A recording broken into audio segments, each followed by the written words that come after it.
పెంచుకోవాలి. పెద్ద మొక్కలకి ఎలాంటి ఫర్టిలైజర్ ఇవ్వాలి, వాటరే మనం ఇప్పుడు మొక్కలకి వాడతాం అనమాట. వేరు పురుగులు అలాంటివి ఉంటాయి కదా, వాటికి కూడా స్కిన్ అంతా ఇట్లా మండిపోయినట్టుగా అవుతుంటాయి అనమాట.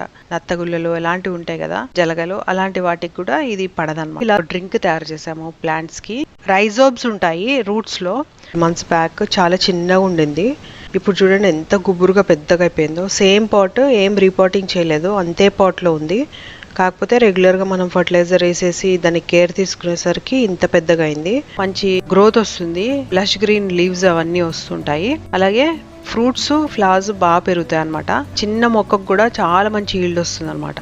ఫ్రెండ్స్, ఎప్పుడైనా మొక్కల పైన ఇలాగ ఎల్లో కలర్ లో లీవ్స్ ఉండి ప్లాంట్ బలహీనంగా ఉండటం కానీ, లేకపోతే వాటిపైన పురుగుల అటాక్ ఎక్కువగా అవ్వటం కానీ, ఫ్లైస్, ఇంకా మీలీ బగ్స్, లేకపోతే ఆఫిడ్స్, ఇంకేమైనా రూట్ డిజీజెస్ ఎక్కువగా ఉండటం కానీ ఉంటే వాటిల్లో ఫైటోన్యూట్రియంట్స్ తక్కువ ఉన్నట్టు లెక్క అనమాట.